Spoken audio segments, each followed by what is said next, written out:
ask him. And now I give him the floor. Thank you. Good afternoon, everyone. My name is Filippo Baldi, and I'm here. Non si sente? Pronto?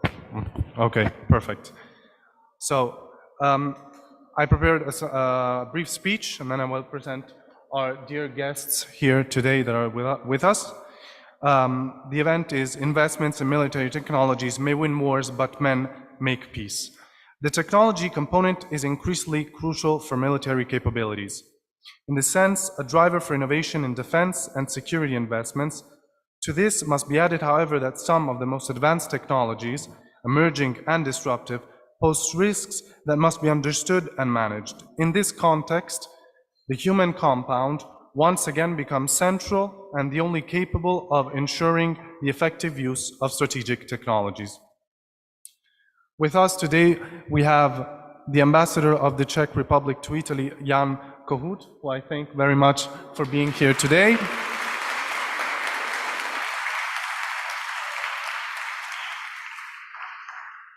He graduated from Charles University in Prague, and in his professional profile, he has been at the Ministry of Foreign Affairs since 1984. He has had a very long and a great career. He was permanent representative of the Czech Republic to the EU.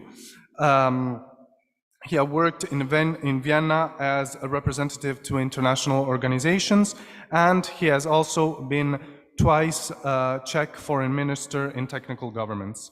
And since January, the ambassador is here as a representative of the Czech Republic. Our second speaker is Ambassador Stefano Pontecorvo, who is president of Leonardo Group and was NATO senior civilian representative to Afghanistan. In this capacity, Ambassador Pontecorvo has followed events in Afghanistan directly due to Italy's large military contingent in the country and Italy's role as a framework nation in the Herat region. During the last crisis in Afghanistan, he coordinated the evacuation of 124,000 people before leaving the country himself. He has also been ambassador to Pakistan and diplomatic advisor to the Italian Minister of Defense. I thank you very much for being here.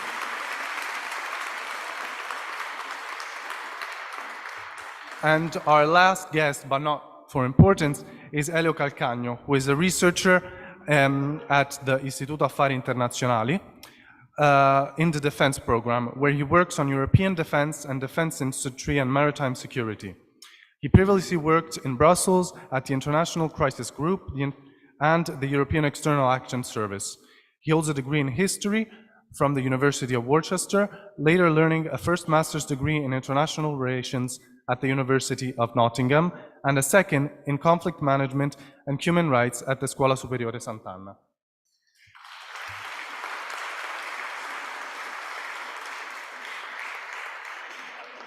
So now I will leave the floor to our guests, who will do a small speech of 10 minutes each, and then we will be open to questions. Thank you.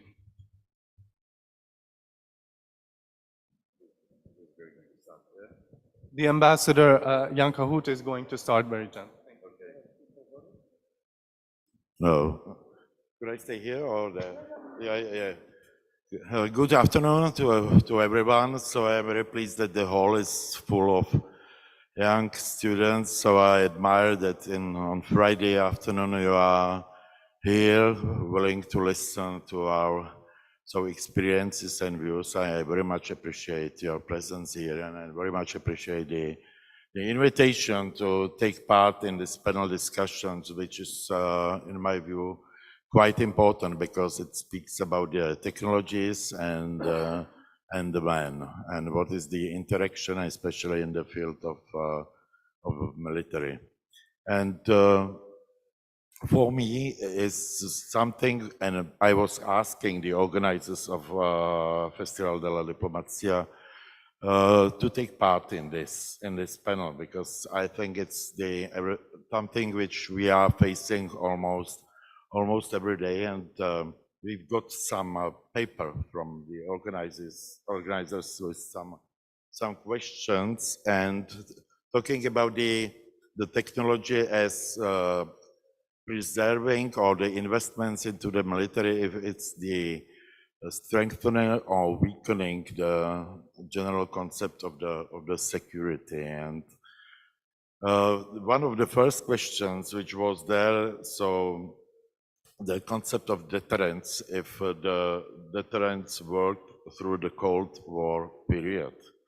My answer is that definitely yes, because it was the bipolar world where the deterrence and the huge amounts of nuclear armaments were so the mutually sorry assured okay, so it was clear that the nuclear war is beyond any possibilities. Otherwise, it would mean that the humankind will leave this earth, and not even only the humankind, but the whole universe and all the animals and flora. If it's still, I think it's still this concept of the deterrence based on the technological research and development is still valid, but it's still valid only between the state players, between the states. It's not really working when you have the non-state entities, movements, partisan war, insurgencies, and this one. So from my point of view, the investments, research into the developing new modern technologies, especially in the defense industry, military industry, is necessary. The world is not perfect, never was perfect, and we cannot expect that it will be perfect. So we have to invest. And it is, but the main point for me is how it was, and it was also one of the questions, how it was the defense spendings were developing in the past. Of course, during the Cold War, on both sides, on the so-called socialist camp and the Western democracies, they were investing quite a lot. It was much more difficult for the communist camp. That was really, the people were suffering because of the huge defense budget into the military to keep the past, the trace with the modern military weapons and developments on the other side of the Iron Curtain. After the Cold War, you can see the drop of the military spendings, which is becoming increasingly going up.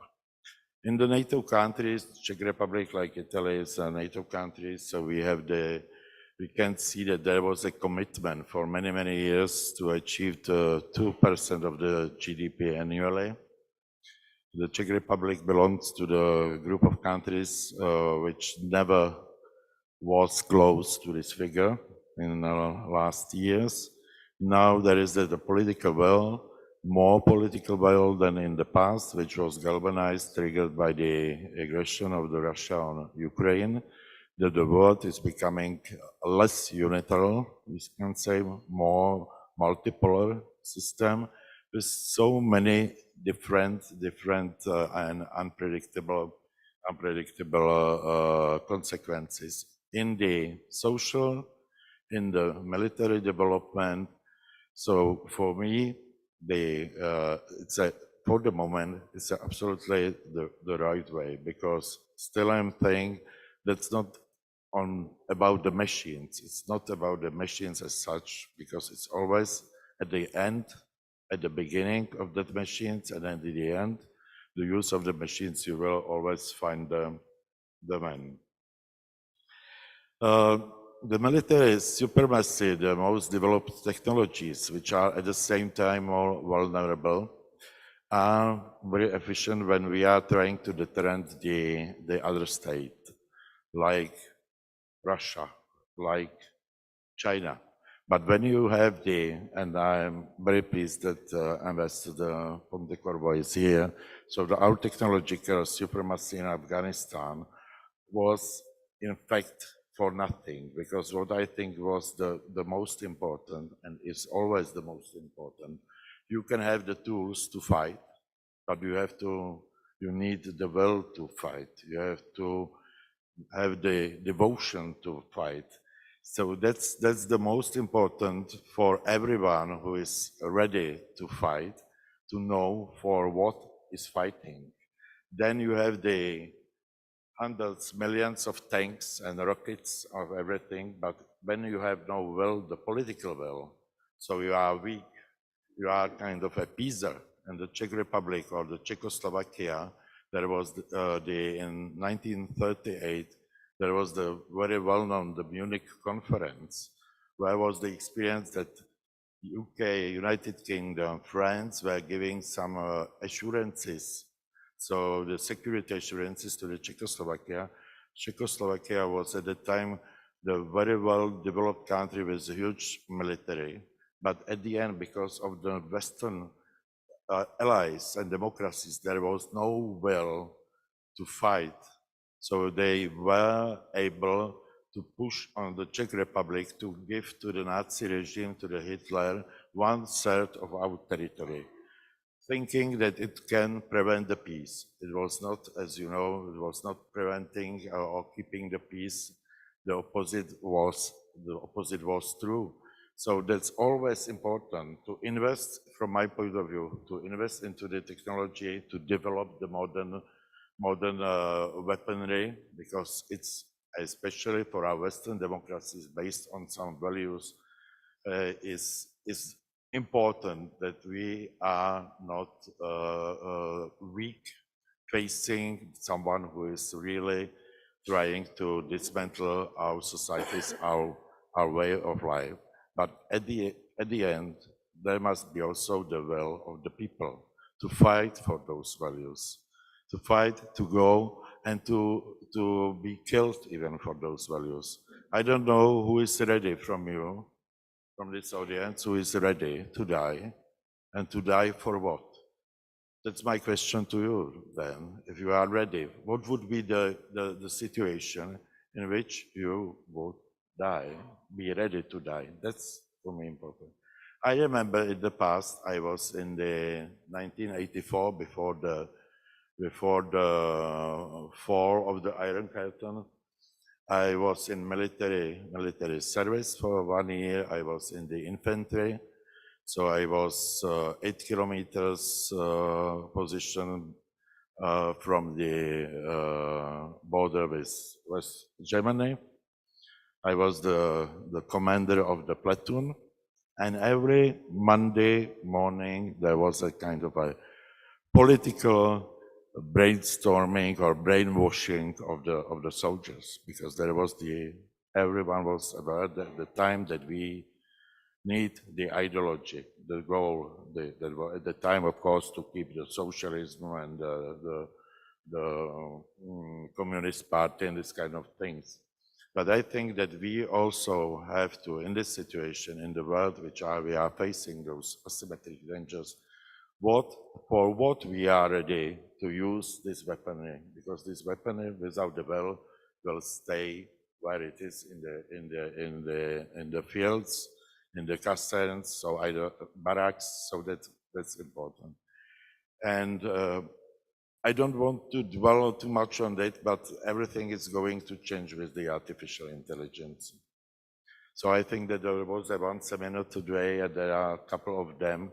What will be the final effect on the military? And maybe we will get some information from you, dear ambassador. And of course, what will be the consequences for the social coherence of our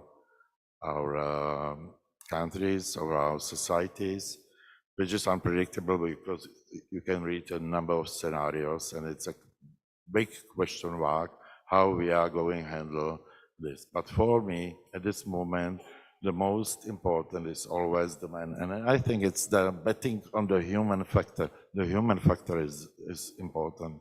When I will put the pistol here, nothing is going to happen. It's going to happen only when someone from you or me will take the gun and will shoot. But it's going to be very, very, very preventive. So thank you for your attention. I am very much looking for the question and answer time, and if everyone would be courageous enough to tell me if there is something he or she is ready to die for, then I would appreciate your question, because not so many times I have this possibility to.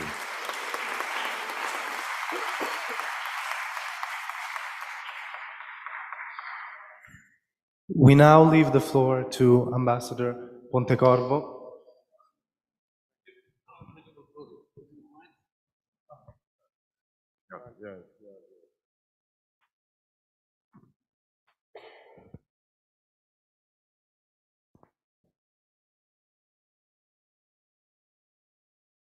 Hello? Yeah.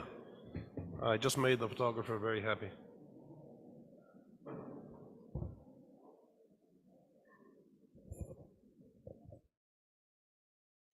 So thank you very much for having me.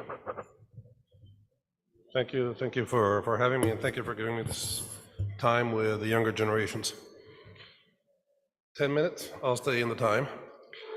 Nobel Prize winning economist Amartya Sen explained to us that GDP is no longer a sufficient indicator to measure a nation's well-being. In short, economic wealth no longer truly represents the conditions of a country. And there's some surprising data that regards our country. There are others, such as sustainability, social inequality, but above all, there is knowledge. How to measure knowledge? We're living in a digital age, so we have to enter into the mindset of measuring knowledge through the digital tool. The spread of computers, robotic tools, all the way to smartphones, has changed everyday life at all levels. The ability to collect, transmit, process, and store data has become an increasingly strategic resource. Let me give you an example. The cell phone that each of you has in your pockets is a much more powerful computer than the one that put the man on the moon. That was 1969. So your cell phone is more powerful than NASA's computer at the time. Until the advent of internet, things did not change much.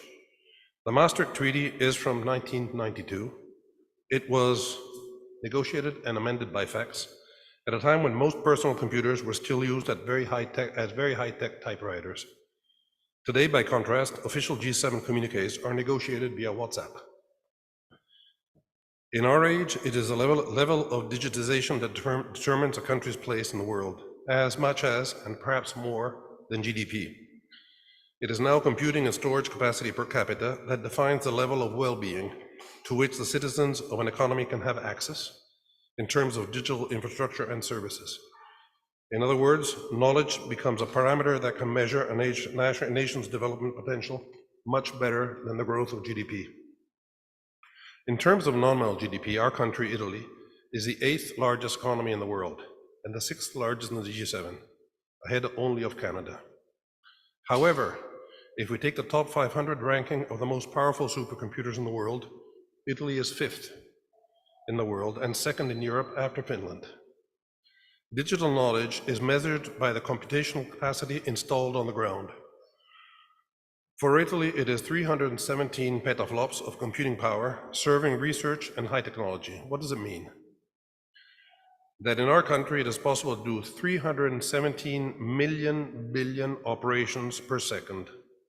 A million billion is 1 followed by 15 zeros, an achievement in which Leonardo, my company, participates.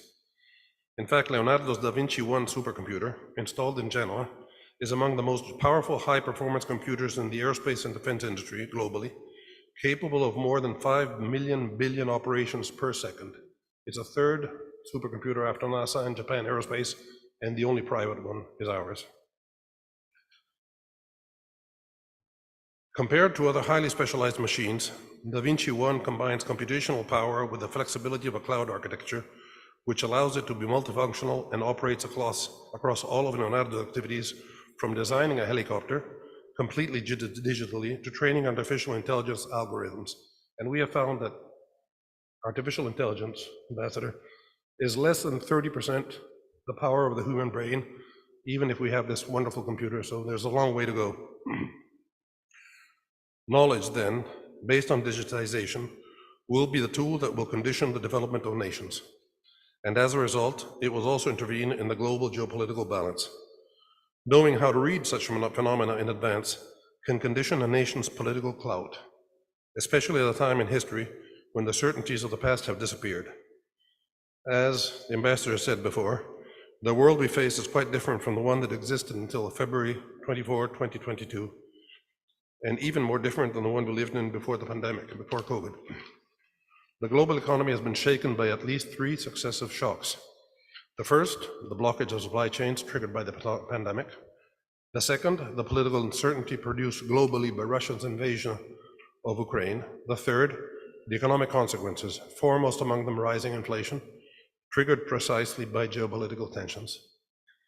The most obvious result is before everyone's eyes, the end of globalization as we had known it, and the beginning of a process of regionalization of trade and investment by geo-economic areas, a circumstance that has further fueled political divisions and tensions. I'll give you one number overall, 4,500 kilometers. That is the length of the border between the West, including the West, Ukraine, and Russia. A significantly longer front line than that which, during the Cold War, divided Western and Warsaw Pact countries when you were on the front line, Ambassador, with your gun and looking out for the bad West Germans, which are now your best allies, after Italy. After Italy, of course. That's what a good ambassador says, yeah. It was not only Ukraine that ended up under the bombs, but also that concept of globalization that has guided political action over the past 2 decades, and which enabled a billion people to emerge from conditions of extreme poverty. That was due to globalization. Now that world too is gone, globalization, as we had interpreted it, has been replaced by glocalization, a new phenomenon that leads to increased economic and trade exchanges among like-minded people, or rather among like-minded partners. Honestly, I believe that these geopolitical factors are conditioning the business world with an impact not far from that triggered with 9/11. Nothing will ever be the same again, and it is no coincidence that Saturday's dramatic events last Saturday have been called Israel's 9/11. I firmly believe that technology can shorten the distance between different geopolitical blocs, or at the very least, it can bring closer and consolidate knowledge between like-minded blocs. In a special way, I believe that aerospace technology can play a key role. It can become, in my opinion, a bridge between countries. In the current phase of uncertainty, we must aim to strengthen the mechanisms of cooperation between countries in science, technology, transfer, and industrial innovation. Some of you may have noticed that 2 weeks ago, the International Space Station was remanned. There were 2 American pilots, 2 American astronauts, and 2 Russians. So it goes on, not much publicized, but these are imperatives that cannot stop. The aerospace sector is, by its very nature, able to play a vanguard role in building new partnerships, the bridge that I mentioned earlier. First, because it is highly innovative and therefore capital intensive and intellectual intensive sector. As such, it requires the investment of resources and engineering know-how that few nations in the world alone can afford. Collaboration is therefore a necessity, as Mr. Musk is finding out as time goes by. The second point that makes aerospace central is its transversality. The strategic nature of aerospace technologies today represents the meeting point on which the interest of states in protecting security and that of companies seeking business opportunities converge. Critical technologies such as AI, robotics, cybersecurity, which are increasingly central to our industry, requiring the building up of public-private partnerships. To revert to the space economy sector, for example, this is a market that, according to a PricewaterhouseCoopers report, could reach the value of 1.5 trillion in the next decade, a huge opportunity. And this is also why, alongside traditional players, large private players, often from other sectors, have entered the space race, as have new industrialized nations. Here, I give you the example of Mr. Musk. Why is he investing in the space sector? Because through space, he will drive his cars. So it's really pervasive. It's not that, he's fallen in love with outer space and he's going there. He's going there because he's producing technology for people to be able to move freely on the ground. In an increasingly polycentric scenario, you must have the ability and courage to make collaboration on new skills systemic and strengthen North-South technological cooperation. I hope they won't fire me for this phrase. Obviously, through agreed modalities and dedicated industrial programs capable of protecting the strategic needs of the partners involved. The aerospace industry will be one of the most important drivers of this technological and productive interchange, and also one of the main beneficiaries.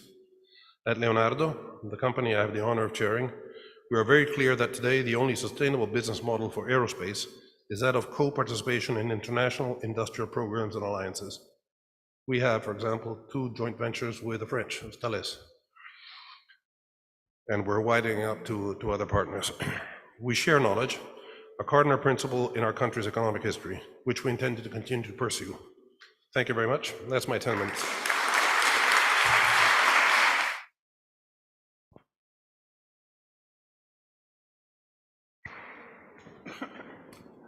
Thank you very much, Ambassador, for the wonderful insights. And now I leave the floor to researcher Elio Calcagno. Thank you. Thank you very much, and it's a really great honor to be here. And I think it's the first time I find myself on this side of such a young room, so it's a way for me to realize I'm not so young anymore, but it's great. If I'm allowed, I'd like to take an assist from the concept paper that we received as speakers, and I'll start by saying that deterrence is not a coercive strategy, and I like to see deterrence first and foremost as an insurance against aggression. And this, of course, doesn't mean that deterrence will, 10 times out of 10 stop a conflict from happening. Just as in the Middle Ages, city walls didn't stop sieges from happening. They made them more difficult, they made them longer, but they didn't stop them from happening. And in this way, I think deterrence is only one of the tools that we use to avoid conflict, and diplomacy being another one, but it isn't a binary choice. So, of course, there is a global increase in spending. Last year it was about 3.7% compared to the year before, and it was the 8th consecutive year that we had a rise. So, of course, we are looking at a generalized increase in spending. Of course, last year, this was mainly due to the Ukraine war and to Russian and Ukrainian spending, but also in Europe to the increased spending by other European countries who are really trying to do something tangible to bolster their security. I really want to stress the point that spending increases don't happen in a vacuum, especially if we consider that we're just coming out of a lengthy COVID-caused economic crisis and a stagnant growth in many European countries, including our own. Countries are spending more on military because the world feels more dangerous to them. And for instance, the largest increases in Europe have occurred in countries that directly feel threatened by Russian aggression. So it's the ones generally in Central and Eastern Europe.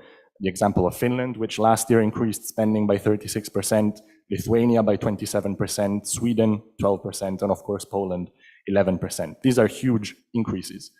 But spending, also happened, increased spending also happened elsewhere from Europe. It happened in Asia, where likely as a reaction to Chinese policies, which have led to a 63% increase since 2013, so in a decade, other countries are doing more to step up their defense. India is one example. But some military powers around the world actually have decreased their spending quite substantially as well. So one is Turkey, 26%, and Nigeria, 38%. So the picture is quite varied across the board. I mentioned before Italy, our budget is stagnating, and although an increase was essentially happened this year, just a few days ago we had data, and it looks like in the next couple of years the figure will go down. But I think an important thing to bear in mind is that budgets are really only half the story here. I think this was mentioned before by my co-panelists. Budgets don't reveal any details on how the money is spent. on how much is spent on personnel, how much in equipment, how much in training and exercises. And in Italy, for instance, this is a big issue, right? We are in NATO, the country that spends the most out of the defense budget on personnel. And this is, as I said, quite an important thing to keep in mind. A country's military effectiveness, and His Excellency the Ambassador mentioned it earlier, doesn't depend only on hard defense hardware. It also depends on the average age of its military personnel, also something quite important in Italy. The morale, the motivation, and many other factors that are not measured by money alone. Zooming out to the European context, defense spending at the moment in Europe, so in Western and Central Europe combined, is 40% of the US. We're talking about $820 billion in the US versus $345 billion in Europe. If we exclude the UK, which is the biggest spender in Europe, we're looking at 1/3 of US spending. And if anyone here can tell me that Europe combined, the EU combined has 1/3 of the capabilities that the US has, that's probably not likely at the moment. Another issue that we read on the concept paper was about how military spending affects GDP growth. Now, I've seen studies attesting to both conclusion, that it does and it doesn't. But regardless, and I'm not an economist, but even pretending that it does negatively affect growth, which I don't believe, my point of view is that, a good health insurance also negatively affects a family's finances until you really need it. And it's a very crude example, but I think it's pretty important here. We don't spend on our armed forces because it benefits the economy. That's not why we do it. We do it because we need to be ready if crisis or anything happens where we need our armed forces. And if anything, my opinion is that unprepared and ill-equipped armed forces are a waste of resources. And in many cases in Europe at the moment, the increase that we see happening is not to become the next invaders of another country. It is because we have to fill the massive gaps that were left behind after the Cold War ended, and the famous peace dividend was quite an interesting prospect for governments all around the continent. So deterrence also has to be credible, and I'll just very briefly mention the Ukraine example. The way in which Russia carried out its invasion in the very first days of the war, to me, shows that they expected this to be a walk in the park, the way they just faced their strategy at the beginning. And I wonder if this would have been the case if the capabilities that Ukraine was able to field were clearer to the Russians. And it's hard, really, for me to imagine this invasion taking place had Ukraine been better equipped with advanced weaponry from the very beginning, rather than as the months pass by. So the nature of conflicts today, which are so heavily based on advanced technology, mean that we really cannot hope to keep our armed forces at a bare minimum and then just bring them up to speed when it's needed. We need to steadily invest in targeted programs and our armed forces in order to maintain an acceptable level of readiness. This hasn't always been done throughout Europe in the last couple of decades. And this brings me to the importance of investments on new technologies, which Ambassador Pontecorvo has already mentioned. But for decades in the West, we've sort of been used to the fact that our technology was so far ahead many other potential adversaries that we couldn't really feel threatened. But now, I think this is really coming to an end. And if I had to mention two fields where this is true now, I could think of seabed warfare for Russia and China in hypersonic missiles. We're now chasing the state of the art. And I think this hasn't happened in the last more than 100 years. And thankfully, the US is still leading the charge in terms of investment and innovation. But Europeans generally have smaller budgets and have divided budgets. Also, our investment is quite divided at the moment. And when we do manage to come together in joint programs, it isn't always easy to have a common shared vision on the requirements, on the objectives that we have. And these are political and industrial concerns, but they can be overcome, and they have in many cases also by Leonardo with some partnerships with other European countries. So, and I'll head to my conclusion. I do understand that we may be witnessing a bit of a security dilemma at the moment, with some countries spending more, causing other countries to spend more because they feel threatened. But I do fail to see how this would undermine diplomacy, for instance, and my co-panelists will be much more qualified to talk about the diplomatic side than me. Thank you.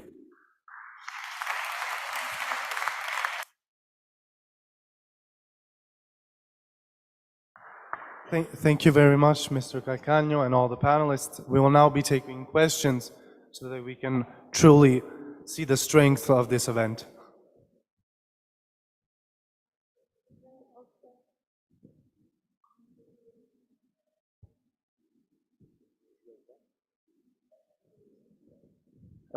So my question was on the.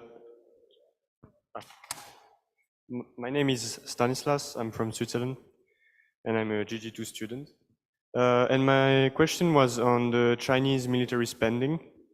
Don't you think that we tend to underestimate their spending? Because I think they spend roughly 300 billion on their military spending, but it's way lower than the US because it's, as you said, 820. But first of all, it's not the same purchasing power. So with 300 billion in China, we can do way more than with 300 billion in the US. And second of all, when they say 300 billion, they don't count their research and development part. So if you could develop that, thank you.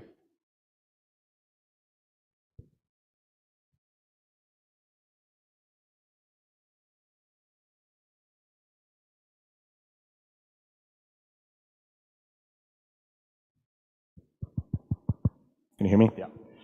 So that's a great question, and you're right when you say that it doesn't take into account purchasing power. I think some studies are coming out now that even that figure, the 300 billion that you mentioned, has been an underestimation.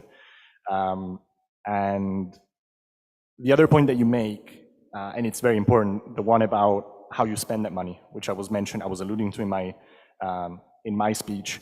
I think it's one of the really defining issues right now in terms of defense. Not all spending is equal.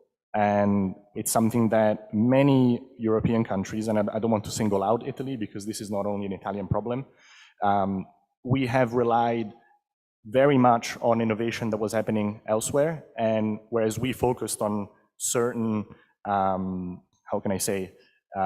we focused on certain capabilities rather than capabilities across the board. The only example that is sort of bucking the trend here is France, where they've really tried to keep a sort of full spectrum of capabilities here, but at great cost. And that's the issue. So we go back to the European issue. Do we pool money together to invest together and have a higher economy of scale? It's difficult. And I think Ambassador Pontecorvo will know these industrial agreements and collaborations, they need constant work. They need constant, sometimes even diplomacy for them to happen. So the political side then really comes to the forefront here. I don't know if. I'll just add 30 seconds to your question. Do you have an idea of how many drones are used in Ukraine every week? Ballpark figure, I'll tell you, 10,000 a week. Is that high technology? No, it isn't. Begs the question, is it important how much you spend in that on your defense budget? Now, the Chinese have abandoned their sixth generation aircraft to go towards low-costing drones. Saying goes, I don't know if it's true or not, that Chinese intend, if ever they want to invade an island of your choice, and they will send in 100,000, 200,000, 400,000 drones that will neutralize everything that's in sight. Then Mr. Xi walks in, actually rides in on a white horse with everything around, disabilitated. So, I see that as a problem to us, because we shouldn't be investing in the future. What is the future? Look at what happened in Ukraine, which is a real good testing ground. A gentleman with this phone and with about 60,000 euros of drones, using a commercial satellite network, which was set up to make money and not make war, Starlink, and which works magnificently, downed a $2.2 billion Russian frigate. So what are we talking about? That's a problem.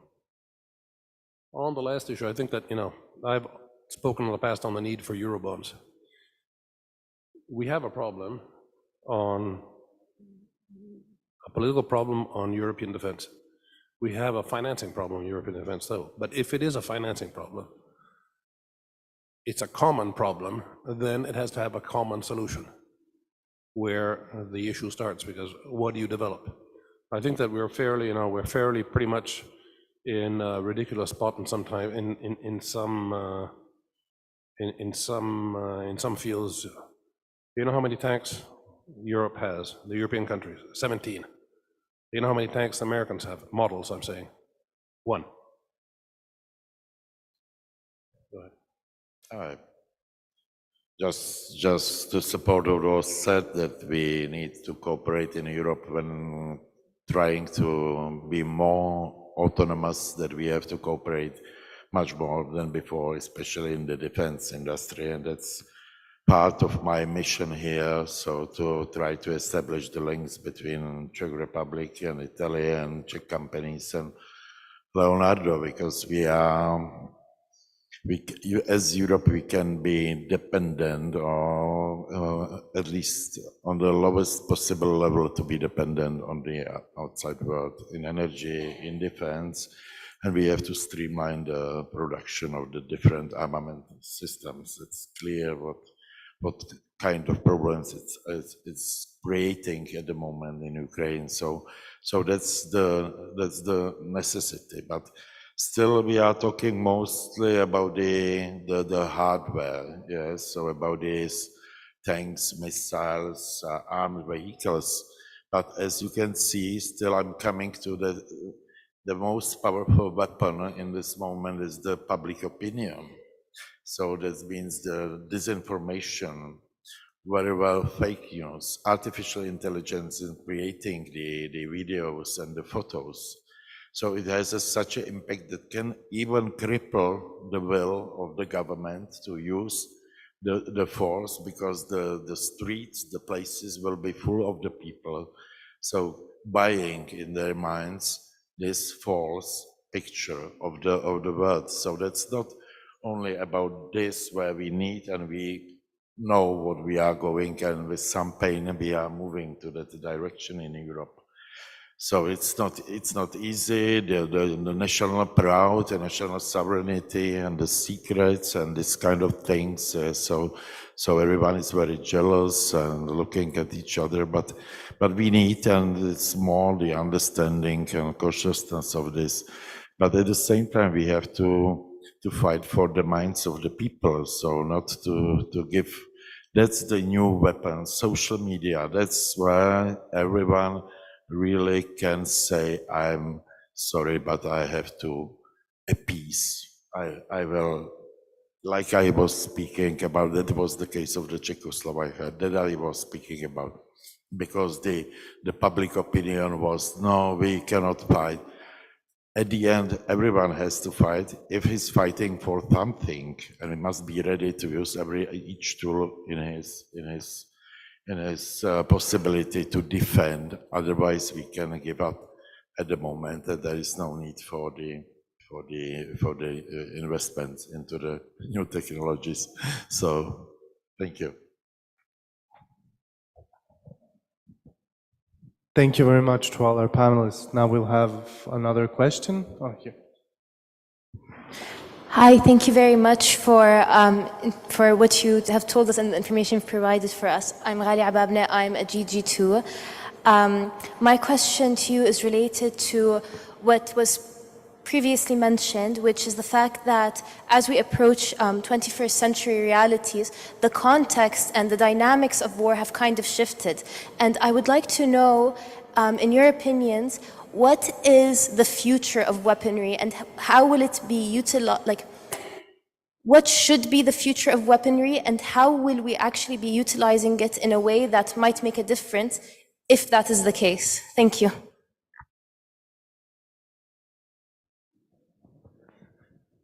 This is against the rules. The hard questions are for him, and the easy should be for me, but okay. You know, the truth of the matter is that nobody knows. Is that we're projecting in the future the models of the models of the past. Whereas Afghanistan, which I know pretty well, you know, has taught us that motivation is paramount. There is no way that 30,000 Taliban can beat 300,000 better equipped troops unless they are motivated. On the other hand, it is envisageable in 20 years' time that not one man will be on the battlefield. So you're talking avatars, you're talking drones, you're talking unmanned systems, you're talking war of drones of all types. So drones are not only the one that's so what is certain is that you're going to have a panoply of different instruments, all of which, though, will have one. The fact of being technologically very advanced, of being dual by definition, what used to be called dual use. I'll give, you know, you notice that every 2 or 3 weeks, you get a drone strike in Ukrainians somewhere where they want to strike. It's not that they shoot every 2 or 3 weeks. They shoot continuously. Every 2 or 3 weeks, they manage to disabilitare, how do you say it? To get over, disable, thank you. That was difficult. Disable the counter UAV electromagnetic fields that the Russians put up. In that half hour, everything that passes hits targets, and then the Russians put up the wall again.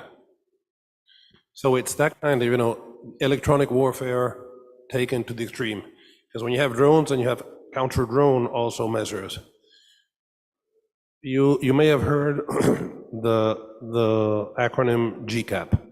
It's a General Combat Air Platform, it's called.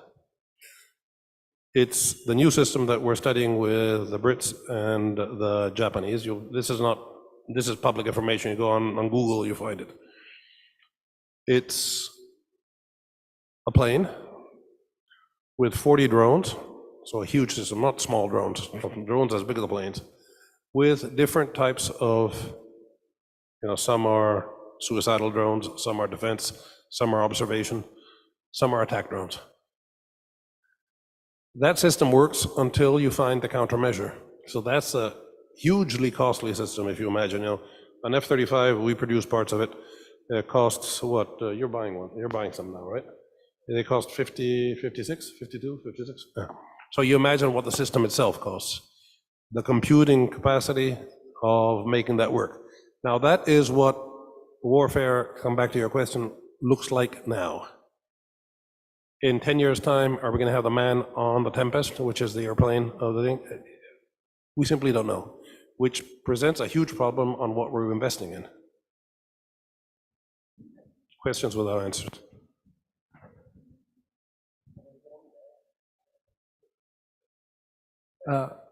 I'm just a moderator, so I will leave the hard questions, especially to our panelists. If I can just add something, and I think as the ambassador says, no one really knows what war will look like in detail, but one thing that I think armed forces around the world now agree on is that tomorrow's war will be integrated, networked, and in a system of systems way. Now, these are all buzzwords. What it means is along the lines of the example of the GCAP is that we cannot afford for systems to be separated from other assets on the battlefield, and especially assets on different domains to be separated. So wherever it will be possible, the idea is that You will not talk about weapons, but weapon systems that are part of a network. And now that's extremely difficult to achieve because first of all, you need a lot of uncrewed assets. You need solutions that are related to artificial intelligence, to high performance computing, edge computing, and a lot of other buzzwords that, since I'm not an engineer, I cannot really explain in detail, but I know what they do roughly, right? So we know this. And the thing is, we know that this is useful now in order to achieve battlefield superiority, and this has been the case for dozens of years. You want coordination between different assets, right? The Americans called it the air-land battle ones. There have been concepts that have taken this idea forward. But now the technology that we have offers us the opportunity to do this on a much, much wider scale. But the fact that there is an opportunity doesn't mean that it will be easy. It needs an effort that is both industrial from the military point of view, in terms of training, in terms of concepts. So it will be challenging, but it is, I think, to some extent where conflict is going.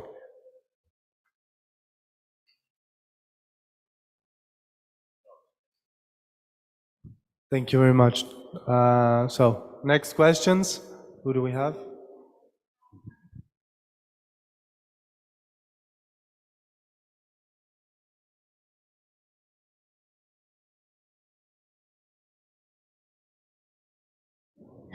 Hi, I'm Emma. I'm a GG2 student from Italy. I would like to know how would you respond to people that say that the more a country invests in military technologies, the more countries would feel threatened and react in fear.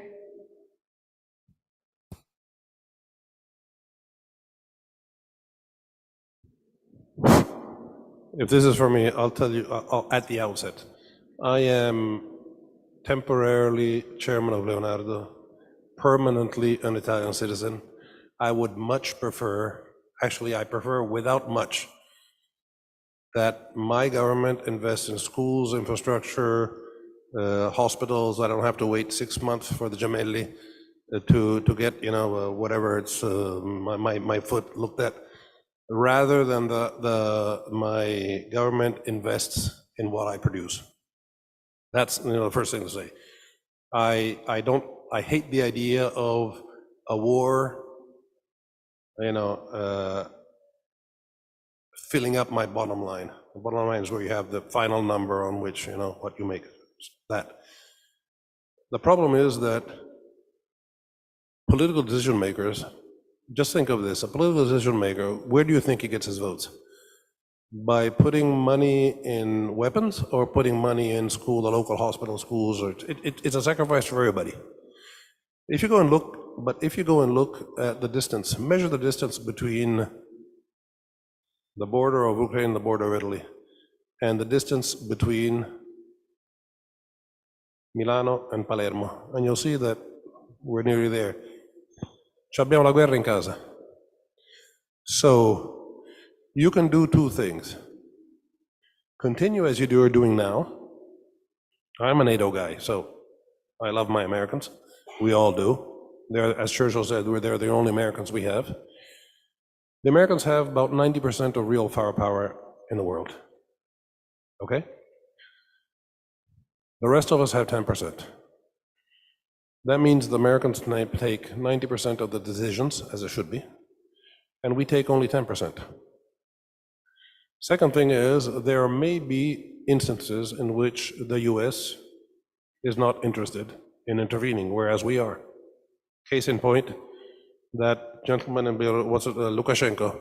When Lukashenko weaponized the refugees, there was no interest for the Americans getting in, and we are totally unprepared, totally unprepared. So, we can make a choice, which is politically acceptable, maybe not savvy, which is we invest what we have been investing until now, unsatisfactory, in our defense systems, and let the protection doing with the Americans. By the way, there's a very interesting OECD figure. If you're going to look at the OECD countries, on social spending France is 4th, and we are 6th on social spending.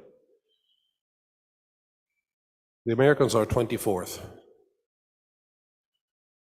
On defense spending, the French are 10th, and we are 12th in the OECD.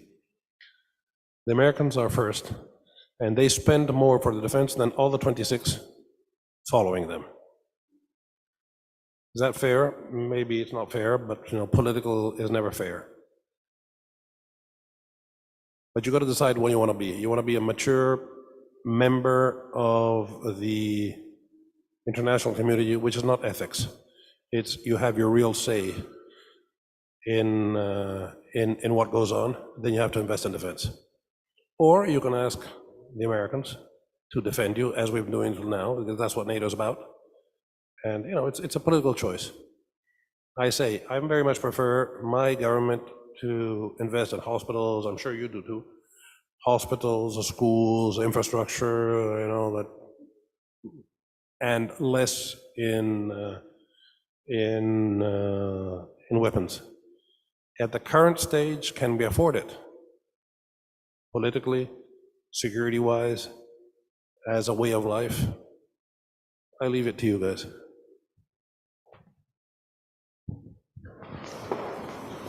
Thank you very much, Ambassador Pontecorvo. Ambassador Ko, do you want to add something to?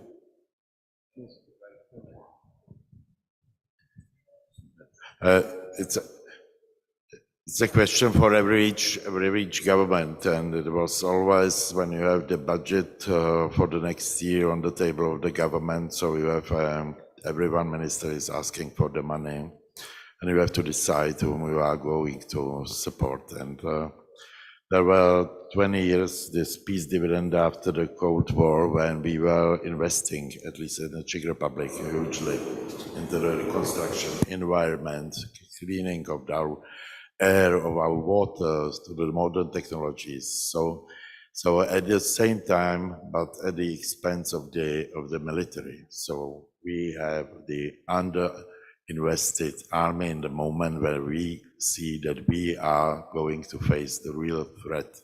If we will be weak, no one is going to speak with us. So that's the problem. So it's always about the situation.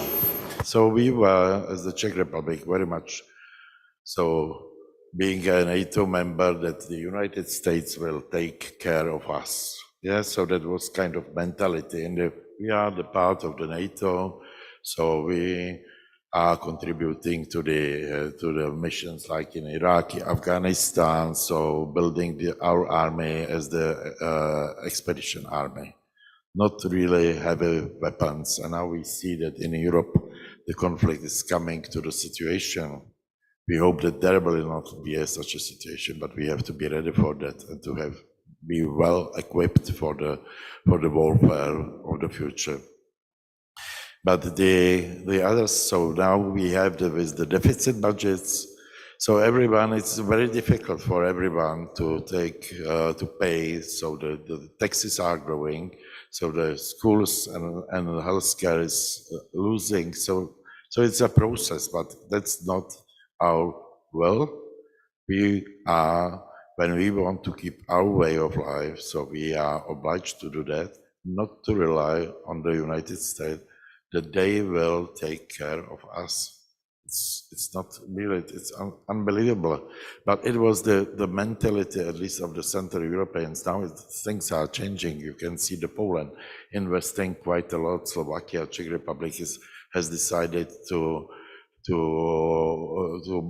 have the 2 flights of the Lockheed Martin jets of the 5th generation F-35. So we are investing because we know that without that we would not be able to keep the system as such, this democratic system. Yeah, so the forces outside Europe are growing, and they are the real not only ideological, but real enemies.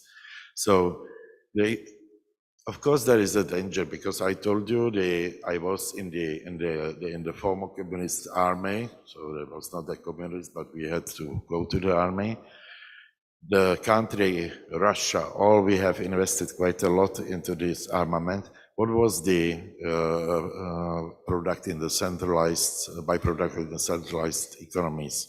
There was not even the toilet paper was on the market, you know, because all the people were suffering because there was so huge investments into the old armament.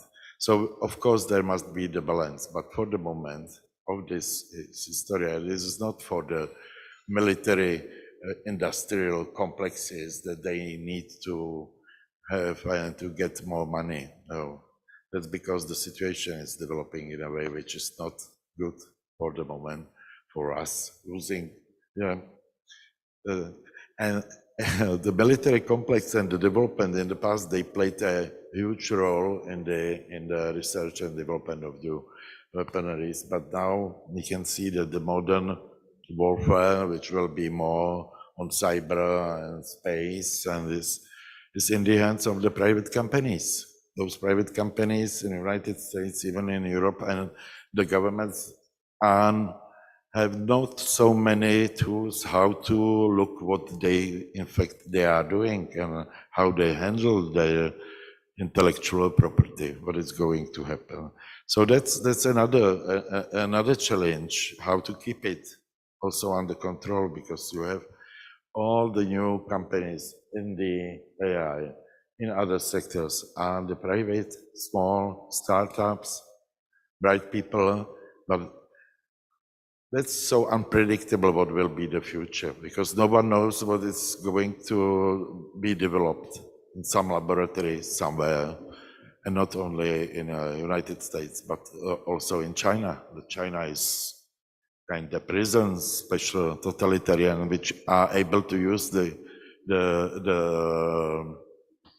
money which they have or the products in a much better and efficient way, because that's not the market economy. That's not looking for the consumer, but that's under the direction. They know very well what they are doing and how to use all what they are doing for the use and the military use and strengthening their power. So when you look at the maps of China, China is the center of the world. In the Chinese textbooks, you can see that's the totally different map of the world than we have in our textbooks. So that's about always about the mentality, how they see themselves, how we see themselves, what it's important for us. So for me, it's important. Always it's a dilemma. I was in the government, so I was always advocating as well, the kind of advocate for the intelligence services, because I think that that's important to get the information, to know what the other rivalries or enemies are doing. That was not easy, because the Minister of Education was telling, so, you know, the cooks in the schools and the teachers are unpaid, so not equally or not fairly paid, and what you can to do, raise the taxes for the others. That's always the dilemma. It's the dilemma for us, for the democratic societies. It's not the dilemma for China. No, that was not the dilemma in the communist times. They decided to put it on the armament to the tanks, armed vehicles, and the toilet paper was not on the market. They were not taking care of the people. So that's important, and that's what we have to do always. And the politician must be in a position to deliver this message, which is not easy, of course. I'll just add something very briefly. So, and this was my opinion long before I worked for defense, so it's really my opinion as an Italian citizen. This idea that it's defense spending that is stealing money from education or healthcare, I always found it to be very shaky. First of all, because we're in a country where I think last year's estimates are that tax evasion amounts to 60 to 70 billion euros. That's that's twice our defense budget in Italy. We have money wasting on a monumental scale. I mean, we live in Rome, we see it every day, right? So I always found that this idea that it's a binary decision, I always found it to be, completely inaccurate, right? I mean, because if you had to stack up I don't know, culture spending against healthcare. If you had to choose, you'd probably choose healthcare, right? But, you know, it just doesn't work that way, I think. And defense shouldn't suffer more than other sectors, I think, because of our inefficiencies. And I think we can work on those inefficiencies and find more money, right? But defense politically, philosophically for many people in Italy has always been, you know, the one to get rid of. But I just disagree. Thank you. Thank you very much to our panelists. Do we have other questions? That was the last question. We have no more time. So we thank you for your time. It has been an honor for us.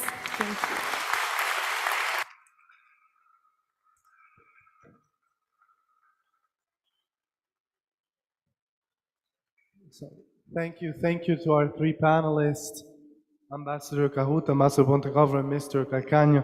It has been a pleasure to be here today and to talk about these very important subjects.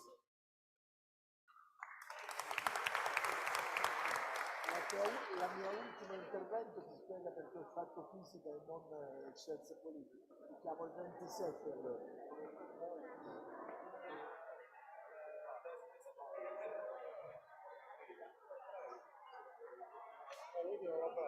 Buon viaggio.